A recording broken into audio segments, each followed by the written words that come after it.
quick warning. Some of the subject matters in these stories could be considered sensitive to some viewers, and as always, viewer discretion is advised. And of course, if you have a story you want to see on my channel, go to astheravendreams.com/submit or check the links down below, and of course, thank you.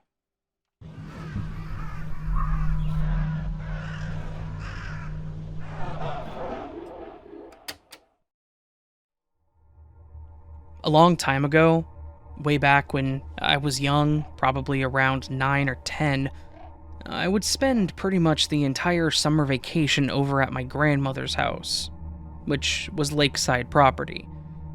The edge of her backyard actually lined up with one of the larger lakes in our area, and it was a really neat place to stay for the summer. I'm sure my parents did it just to get rid of me for a couple of months, and to keep my grandmother happy, but I loved it. And it really didn't feel like I was being exiled from my own home at all. Even better, one year my aunt and uncle had to move in with my grandmother while they found a new place, which meant that I got to enjoy the summer with all 3 of my cousins. Back when I was that age, my cousin Pete was actually one of my best friends. When he and I would get together, we would be inseparable. He was older than me by only 4 months, so it was almost like we were twin brothers. Always doing the same thing, we enjoyed the same things, and we acted pretty much the same. That is to say, we were both a bit rowdy and considered troublemakers. Anyways, on to the story. This took place back when I was about 10, going on 11. I was, like I said, a bit of a troublemaker. I was a smart kid, but I also had a bit of a mouth on me, in that I would talk back and make witty quips or remarks to the adults that would typically land me in trouble. I guess you could say that I was a bit rude, honestly. The only person that could really put me in my place was my grandmother. She knew the exact tone that would make me behave. And she had a way of making me shut my mouth and be good. Typically involving an old fishing rod that belonged to my late grandfather. My cousin, Pete, wasn't fazed by it whatsoever. He would take the lashings, he would talk back to her, and he was mean to her. Which is probably the only thing with him that I had a major problem with. I loved my grandma, and he treated her like garbage. This specific year is, as I said, the year that my aunt and uncle and cousins had to temporarily move into the lake house. My aunt and uncle still worked, so they weren't home most of the time. My oldest cousin was 17, so he had landed a job at the grocery store, and my middle cousin, Shannon, wanted nothing to do with us, so it was mostly just Pete and I. On the day in question, we were inside the lake house, and I think we were playing the old Nintendo, when my grandmother asked us to help her with some housework. I stood up and I went to leave, and Pete angrily asked me where I was going. I told him I was going to help Grandma, and then asked if he was coming. He sneered at me and said that he didn't want to help the old bat, but he said much harsher words than what I'm willing to ever put in the same sentence as my grandmother. I told him that I didn't care if he helped, but I was going to go help her. He reluctantly threw the controller down and said, "Fine," and then followed behind me. We both went to see what we were needed for, and my grandmother asked us to start a load of laundry for her while she made us lunch. She then told us that my aunt and uncle would probably be home soon, so we needed to hurry. We left the room and went to start the laundry. I turned on the washer and started loading in the clothing that was in the basket by the washer. It was mostly my grandmother's clothing, shirt, pants, dresses, all that. About halfway into my loading the washer, Pete tells me that he will do the rest, and tells me to move. Obviously, I did. I didn't really want to do the laundry, and was only doing it for her because she wanted me to. As he's filling the washer, he stops and looks at me, and then lets out this evil little chuckle and says, "Hey, watch this." He then proceeds to grab the bottle of bleach and pour half of it into the washer, shuts the lid, and then walks out of the laundry room. The only thing I remember about that moment was that I was shocked and appalled at what he did. But I was also 10, so I didn't know what I should do. I kind of just walked out of the room and let it be.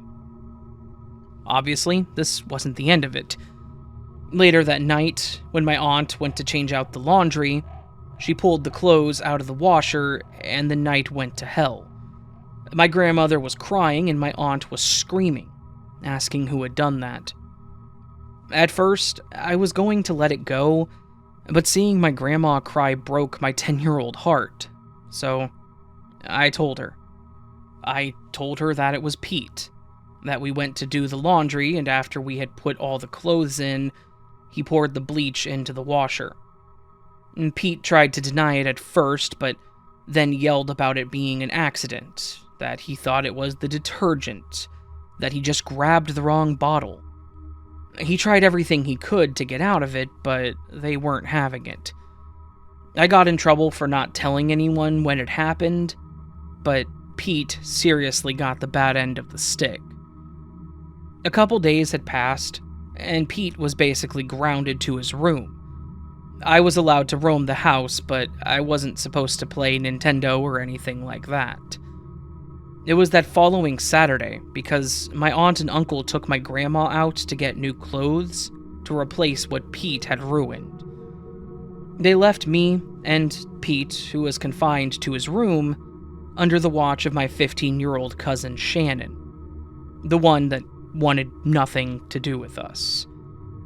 Shannon's babysitting skills were definitely lacking, to say the least, mostly because she was always in her room, on the phone, doing whatever it was that she did.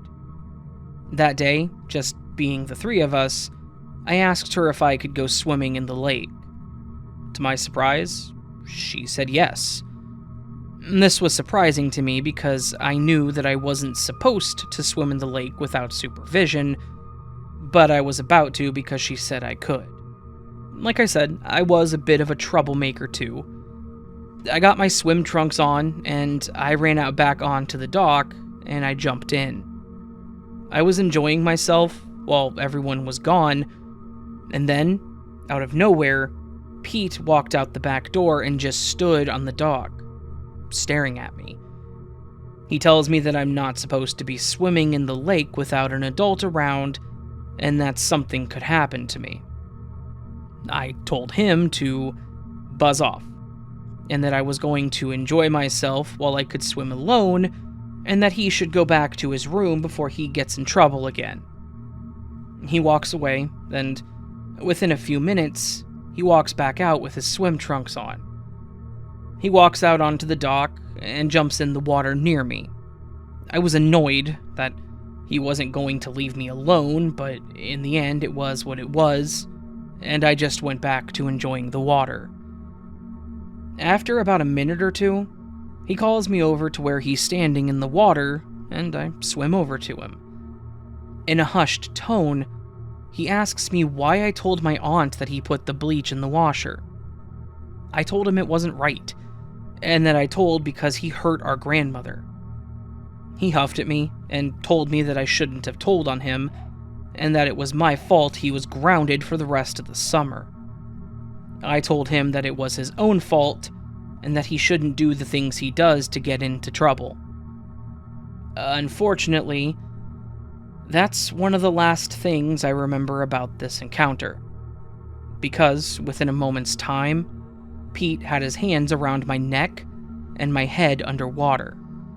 I remember splashing, I remember trying to yell, and I remember trying to scratch at him or hit him or do anything that would get him to loosen his grip, but none of it worked.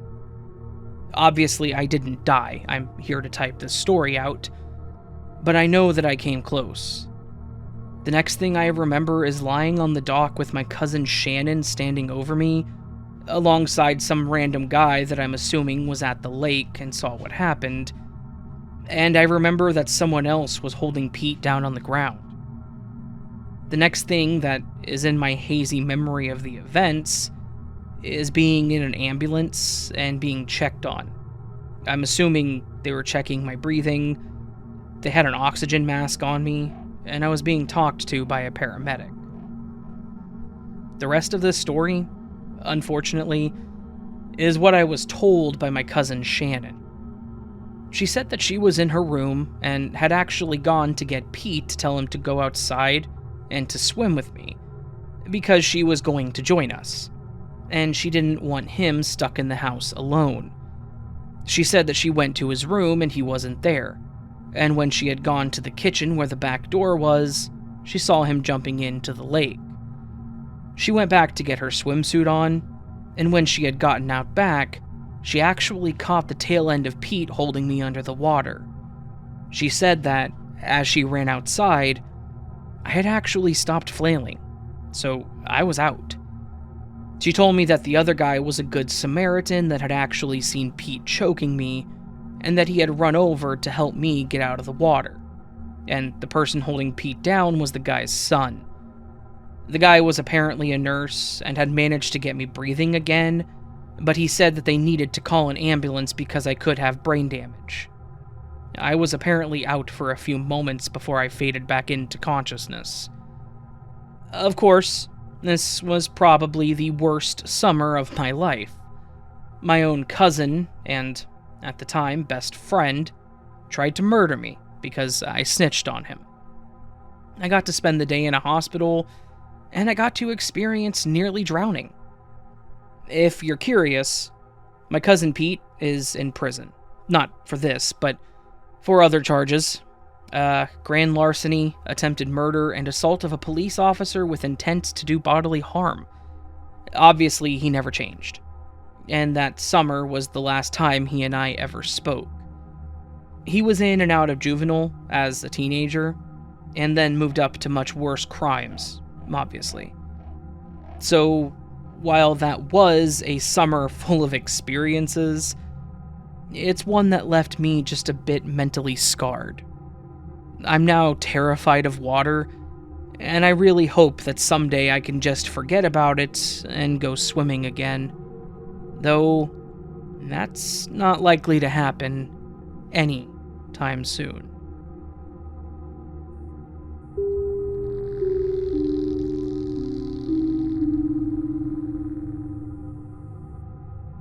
Way back when I was a kid, my father, my brother, and I would spend most of our summers off school out in a certain lake near Ontario, Canada. I'm not going to name the lake because I don't want to be more detailed than Ontario, but I'm sure you internet sleuths out there could figure it out with enough time and detail. Anyways, we lived pretty close to said lake, and my dad was all about nature, so the three of us would spend hours each day on the lake, either at the shore or in our small rowboat, fishing.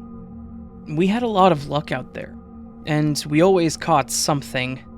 We were strictly catch and release, though. We never kept or ate any of the fish that we caught. After my dad passed away when I was about 15, my brother and I wanted to keep the traditions alive and wanted to keep going out to the lake to go fishing in his honor. I know that sounds weird, to honor someone with a fishing trip, but it was the closest we ever were to our father, and it was some of the best memories that we had ever created. Basically, it was kind of like being there with him, without him being there. It was a bit emotional, but it was nice. Now, with the backstory of my dad and why we were there out of the way, I think I should kind of explain how this lake was situated. It's a fairly small lake, situated in a number of larger lakes, in that it's part of its own grouping of lakes, and is kind of off on its own. It's got a few areas that cove off, And there's actually one section that almost looks like an underwater cave. Like it goes under the land that's been lifted a little bit over time. Because of this, it's actually a really good fishing spot for the bottom dweller type fish, namely catfish and bass. We typically would take our small boat onto the lake and fish in the center, but sometimes we would fish off of the edge. Near where the cave-like area is, there are a lot of trees, and it leads into a decent-sized forest area. Now, this all seems like it's completely boring and irrelevant to the whole thing, but I think it's actually critical to know that this lake is by wilderness and areas that aren't commonly traversed by people. This story is actually the last time that my brother and I ever went to that lake, mostly because of what happened. This happened around the time I was 17, so 2 years after my dad had passed, and our 3rd year of going together. Everything went as normal. We got out onto the lake early in the morning, we got our small boat into the water, and we were ready to catch some fish. The lake was a bit cooler that morning, and it had rained some overnight, but it was also summer, so it was muggy and foggy. I didn't expect to catch anything, to be honest, but after about half an hour, we actually had a few hits, and caught some smaller fish.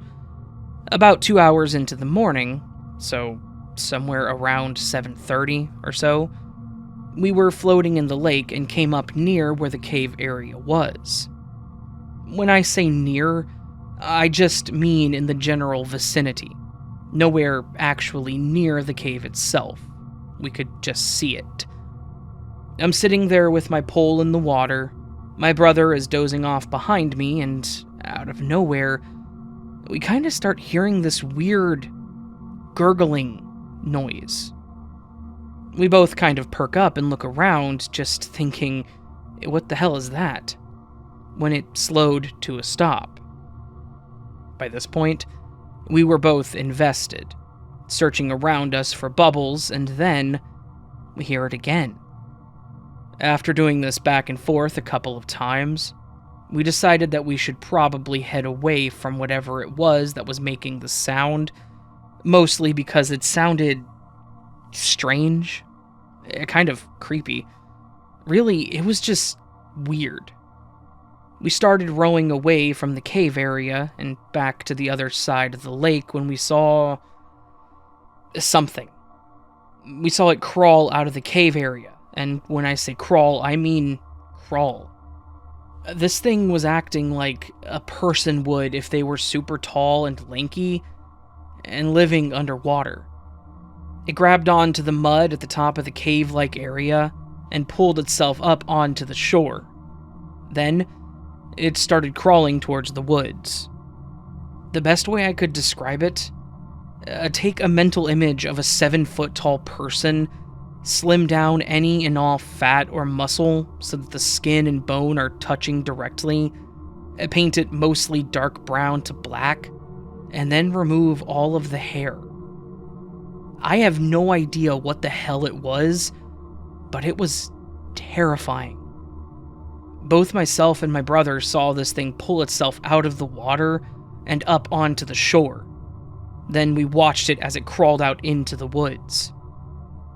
As soon as it was out of sight, we got our back ends out of the lake and into the car. We talked over what it was and what we should do about this thing, but really neither of us had any idea. He said we could call the police, and I told him that we would sound like we were crazy, trying to describe some monster crawling out of the lake. He agreed. My thoughts? We should just leave, and never come back to the lake. Ever. Like, at all. Because that thing scared the living hell out of me. It was unfortunate, but as I said, that was the last time we went to that lake. We didn't go back the next year. My brother and I still do go fishing, we just do so at Lake Ontario now, and we have yet to see any sort of creature crawling out of the water, but I suppose there's always that possibility.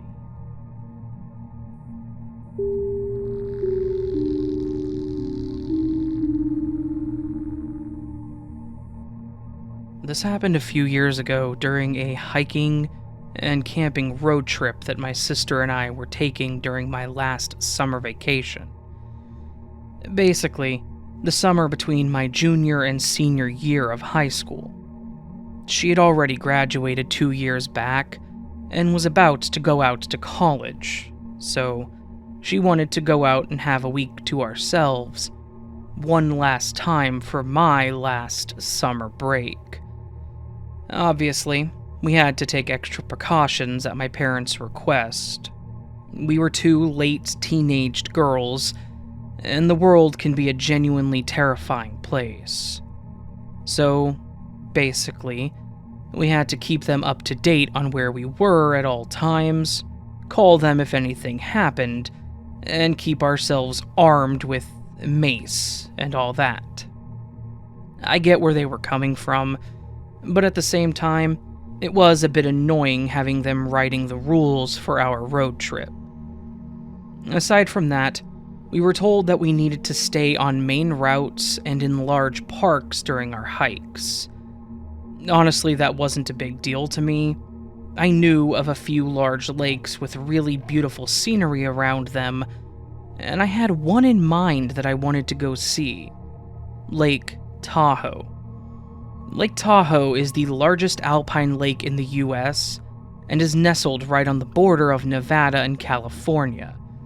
And if you've never been, you need to go. Or at least look up pictures that people have posted of it, because it is heavenly. We had decided that this would be our main destination, as we live in Twin Falls, Idaho, and Lake Tahoe is literally across the diagonal of Nevada. Most of the trip went swimmingly. We chose to actually go east a bit, down to Salt Lake City, and then across Nevada on Interstate 80. This way, we got to see two really cool places, and were on a main highway the entire trip.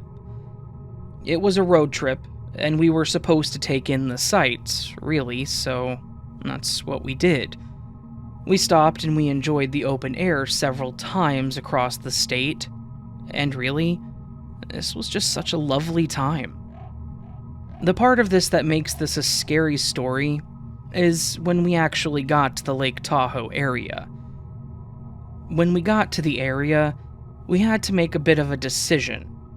The campgrounds weren't going to be available as they fill up fast during this time of the year, and honestly, I wasn't much for camping. So, we decided to find a place that had a parking lot that would have a lot of cars each night to spend the night in.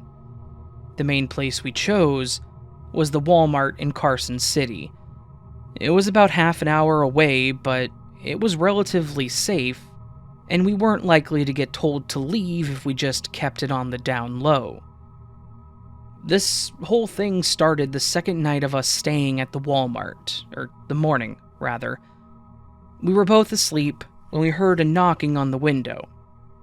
I woke up and looked over, and there was some random guy standing by my sister's window. I shook her, thinking it was possibly a police officer or an employee, going to tell us that we needed to leave the property. She wakes up, rolls down the window, and asks if she can help him. He kind of introduces himself. He just kind of shyly says his name is Frank and that he's homeless and a bit of a drifter.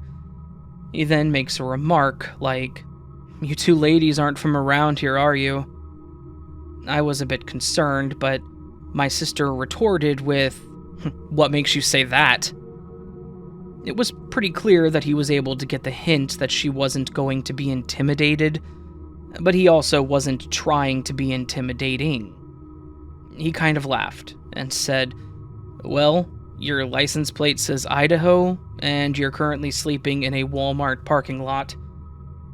That kind of dropped my sister's defenses a bit, mostly because her aggression was a bit unwarranted, and a bit, well, dumb. Anyways, This interaction ended with him asking us if we were heading back up northeast to Idaho. We told him that we weren't, and that we were going to be in the area for a few more days, and that we were spending a lot of our time at Lake Tahoe. He seemed a bit annoyed, but then he asked if he could catch a ride out to the lake with us this morning, and that he would give my sister $20 if we could get him there, and then that's all he would need. I don't know if it was the money or just my sister feeling like an idiot with the whole thing a few minutes prior, but she told him that he could hop in and that we would take him there at the time. I just kind of stared at her like, what the hell are you doing? But she dismissed me and said that he just needed a quick ride and that I needed to be more trusting of people. Anyways, we helped him load his belongings, which was pretty much just a tent and a few groceries, into the trunk, and we headed off towards Lake Tahoe. On the way there, which really wasn't much time, this guy started telling us all about who he was. He said his name was Frank, that he was actually from New Mexico originally, and that a few months back his wife had tragically and suddenly passed away. He said that she was pregnant, and when she passed, they couldn't save the baby, and that it had completely devastated him. He mentioned that ever since it happened, he'd been trying to find himself, and that he had ended up a bit of a vagabond, just traveling places and living out in nature, which was the happiest that he had ever been. It was a bit weird that this guy was telling us all about who he was, what his life was and all that, but at the same time, I figured maybe he just didn't have anyone to talk to. We drove up to the lake and into one of the lots, basically where we had planned to park for the day. The guy thanked us for the ride and handed my sister an old, torn-up $20 bill. We all get out and are looking around the area. He grabs his camping gear and heads out into the woods, just without another word to us, and we decide that we're going to head the opposite direction on the trails and spend the day around the lake. Now, if this was where it ended, that would be fine, but it's not. Not at all, actually. We were at the lake for a couple more days before we had to make our way back, and on the last day, we actually drove to the same lot that we had dropped the guy off at. We went off into the forest area, and we ended up near a clearing. In the clearing, we see a small green tent. One that is identical to the one that the guy we dropped off was carrying. Except this tent was torn up. It was halfway pulled out of the ground, the cloth was cut up, and there was a number of papers strewn around the area. We walked up to see if he was in what was left of the tent, but the only thing that were left there were a bunch of photographs that were damaged and what appeared to be blood in the bedding that was in the tent. Obviously, we were a bit taken aback by this, but there wasn't much we could really do. My thought was that he may have been attacked by a bear, but if that was the case, then he was definitely gone. My sister thought that maybe another vagabond had attacked him, but all we could really think to do was call the cops and let them know that there was a tent with blood, mostly because the blood meant something bad had most likely happened. We called them, we made our report, and then we moved back onto the trail and spent the last day at the lake. The next day, we were on our way home when we actually got a phone call from one of the police that had taken our statements. He asked us if we could come in and give them some more information. Unfortunately, by the time he called, we were already several hours back into the state, and turning around would set us back a full day. Thankfully, the officer understood and asked if we could just conduct the interview over the phone. My sister pulled over, put her phone on speaker, and we had a quick conversation with the officer. It went pretty standard at first, as far as conversations with police go. He asked us if we knew the individual that owned the tent that we had reported. We informed him that we didn't know anything beyond his name being Frank, and that he was homeless. He asked us how we knew the individual, or more so how we had met the individual. We told him that he asked for a ride from the Walmart down to the lake. The more questions he asked, the more it felt like he was trying to associate us with him. And I ended up basically just telling him that we really didn't know the guy, that we had only seen him the one time, and we had no idea where he was. That is when he dropped the bombshell on us. They knew where he was. They had actually found his body in a shallow section off of the lake, in a small cove. He informed us that they went out to look after we called it in, and after doing a sweep, they actually found him floating in the lake. He then informed us that the blood in the tent appeared to be his, and that his cause of death was being listed as a suicide. It had appeared that he had injured himself and then wandered into the lake and drowned. He then informed us that Frank was actually wanted by the police back in New Mexico in connection with his wife's death. Apparently, they believed that he had killed his wife and their unborn child, and they had been looking for him ever since. The purpose of the call was basically to clear us, and to make sure that we really didn't know the guy, and to satisfy the investigators that we didn't have anything to do with his death. So, that is the story of the one time I went to Lake Tahoe, and the last time my sister and I took a road trip. Also the last time she gave a ride to someone that she didn't know. Thankfully, he didn't seem like an absolute psycho, but the fact that he was wanted in connection with his wife's death really freaks me out, especially since I was sitting right in front of him. It's actually almost terrifying how normal he seemed, especially considering what he had done and how he was living his life. As for why he ended his own life, my guess is that he couldn't take it anymore, and the lake was just the right opportunity. It is a very unfortunate situation, and I don't think I'll be forgetting my summer at Lake Tahoe for a very long time.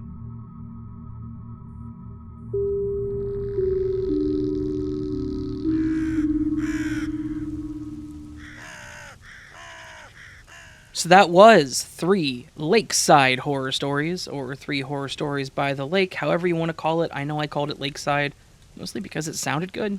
I don't know. A huge thank you to everyone who lets me use their stories, and a huge, huge thank you to everyone who listens. Without y'all, I wouldn't be where I am, so thank you so, so very much. I love y'all, and I hope you're having a great day.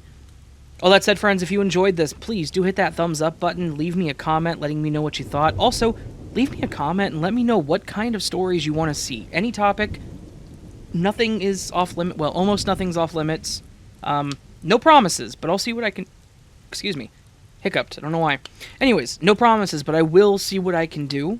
I'm always open to suggestions, and I'm always open to recommendations. So, all that said, friends, if you're new to the channel, hit that subscribe button, hit that bell icon next to it, hit it all to always or whatever it is. You know, if you enjoyed the content, obviously. If you want to support the channel further, you can hit that join button down below the video, or go to patreon.com/astheravendreams, and for as little as $1 a month, you can get early access to all of my content. How does that sound? Because to me, it sounds pretty exciting. Of course it does. I'm a little biased, but you know what I mean. Anyways, I hope that you all have a beautiful day, and I hope I will see you on the next video. But until then, my lovely friends, sleep well.